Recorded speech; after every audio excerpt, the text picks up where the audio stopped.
Netaji cup 2026 উপলক্ষে মুর্শিদাবাদের শামশেরগঞ্জ ব্লকে অনুষ্ঠিত হলো এক বর্ণাঢ্য ও উত্তেজনাপূর্ণ 8 দলীয় নকআউট ক্রিকেট টুর্নামেন্টের ফাইনাল ম্যাচ। 19 তারিখ থেকে 21 তারিখ পর্যন্ত চলা এই টুর্নামেন্টের আয়োজন ও পরিচালনায় ছিল শহীদুল ফ্যান ক্লাব। বুধবার শামশেরগঞ্জ ব্লকের কৃষক বাজার সংলগ্ন মাঠে হাজার হাজার দর্শকের উপস্থিতিতে জমজমাট আবহে সম্পন্ন হয় ফাইনাল খেলা। টুর্নামেন্টের শুরু থেকেই প্রতিটি ম্যাচে দেখা যায় টানটান উত্তেজনা ও খেলোয়াড়দের দুর্দান্ত পারফরমেন্স। ফাইনাল ম্যাচে সেই উত্তেজনা আরও বেড়ে যায়। মাঠে উপস্থিত দর্শকেরা খেলোয়াড়দের ব্যাটিং, বোলিং ও ফিল্ডিং উপভোগ করার পাশাপাশি বিশেষভাবে মুগ্ধ হন ড্যান্সিং এম্পায়ারের অভিনব ও প্রাণবন্ত এম্পায়ারিংয়ে, যা পুরো মাঠের পরিবেশকে আরও আনন্দময় করে তোলে। ফাইনাল ম্যাচের আগে অনুষ্ঠিত হয় এক মনোজ্ঞ উদ্বোধনী অনুষ্ঠানের সূচনা হয় পতাকা উত্তোলনের মাধ্যমে। এরপর নেতাজি সুভাষচন্দ্র বসুর প্রতিকৃতিতে মাল্যদান করা হয়। জাতীয় সঙ্গীত পরিবেশনের মধ্য দিয়ে দেশাত্মবোধক আবহ তৈরি হয়। পরে বেলুন ও পায়রা উড়িয়ে এবং নৃত্য পরিবেশনার মাধ্যমে ফাইনাল খেলার শুভ সূচনা করা হয়, যা উপস্থিত দর্শকদের মধ্যে ব্যাপক উৎসাহ সৃষ্টি করে। ফাইনাল ম্যাচ কাকুরিয়া ভার্সেস আরিয়ান 11-এর মধ্যে খেলা হয়। ফাইনাল ম্যাচে টস জিতে কাকুরিয়া ফিল্ডিং করার সিদ্ধান্ত নেয়। শুরু থেকেই দুই দলের মধ্যে হাড্ডাহাড্ডি লড়াই লক্ষ্য করা যায়। প্রতিটি ওভারে উত্তেজনা বাড়তে থাকে এবং দর্শকেরা শ্বাসরুদ্ধকর মুহূর্তের সাক্ষী থাকেন। খেলোয়াড়দের দৃঢ় মনোবল ও কৌশলী খেলাই এই ফাইনাল ম্যাচকে স্মরণীয় করে তোলে। অবশেষে 1 ওভার বাড়তি থাকতেই ফাইনাল খেলা জিতে নেয় কাকুরিয়া এবং রানার্স আপ টিম আরিয়ান 11। ফাইনালে বিজয়ী টিম পেল ট্রফি এবং 1 লক্ষ টাকা উইনিং প্রাইজ এবং রানার্স আপ টিম পেল ট্রফি এবং 70,000 টাকা। এই ক্রীড়া অনুষ্ঠানে উপস্থিত ছিলেন শামশেরগঞ্জ বিধানসভার বিধায়ক আমিরুল ইসলাম।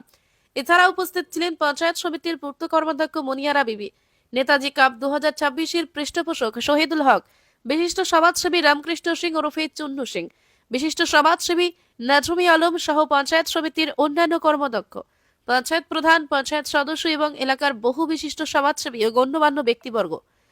বক্তব্য রাখতে গিয়ে অতিথিরা এই ধরনের ক্রীড়া প্রতিযোগিতায় গুরুত্ব তুলে ধরেন এবং বলেন, খেলাধুলা শুধু যুব সমাজকে সঠিক পথে এগিয়ে নিয়ে যেতে গুরুত্বপূর্ণ ভূমিকা পালন করে।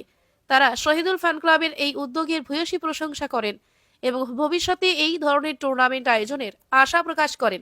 সব মিলিয়ে নেতাজি কাপ 2026 শুধুমাত্র একটি ক্রিকেট টুর্নামেন্ট নয়, বরং শামশেরগঞ্জ এলাকার ক্রীড়া ও সাংস্কৃতিক জীবনই এক স্মরণীয় উৎসবে পরিণত। আপনার ক্রিকেট খেলা ছিল কয় দলীয় এবং কারা কারা সেমিফাইনাল ফাইনাল?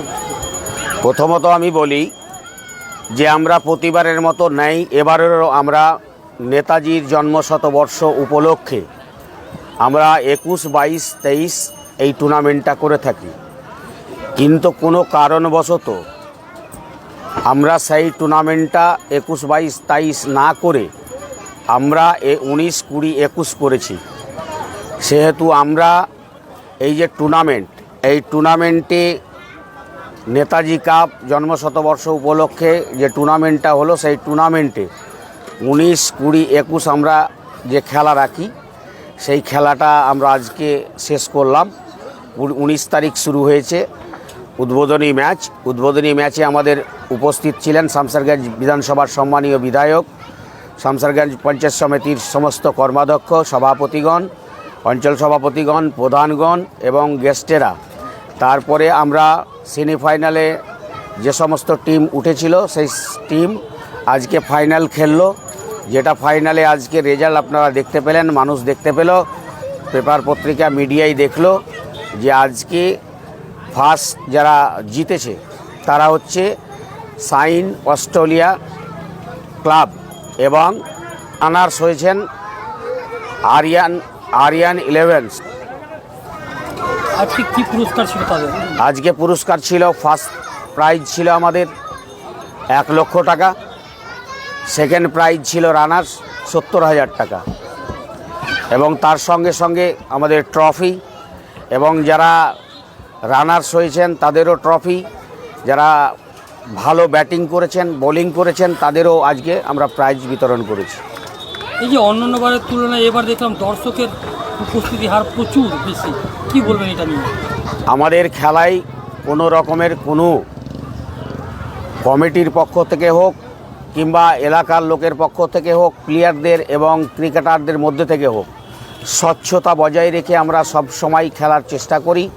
এবং যেহেতু আমরা স্বচ্ছ এই কারণেই যে আমরা নেতাজিকে সামনে রেখে আমরা এই খেলাটা খেলাই। সেহেতু একজন মহান পুরুষ এবং একজন মহান স্বাধীনতা সংগ্রামী নেতাজি সুভাষচন্দ্র বসুকে সামনে রেখে যখন আমরা খেলাই, তখন আমরা আমাদের মানবতাকে বজায় রাখি এবং আমরা মানবতার সাথে কখনো বেইমানি করি না। আগামী দিনেও এই খেলায় কোনো রকমের কোনো দুর্নীতি কিংবা কোনো রকমের কোনো স্বজন পোষণের জায়গা থাকবে না। আপনার পরিচয়? আমি তিনপাকুড়িয়া অঞ্চল তৃণমূল কংগ্রেসের সভাপতি এবং নেতাজি কাপ নকআউট টুর্নামেন্টের কর্ণধার মোহাম্মদ শহীদুল হক।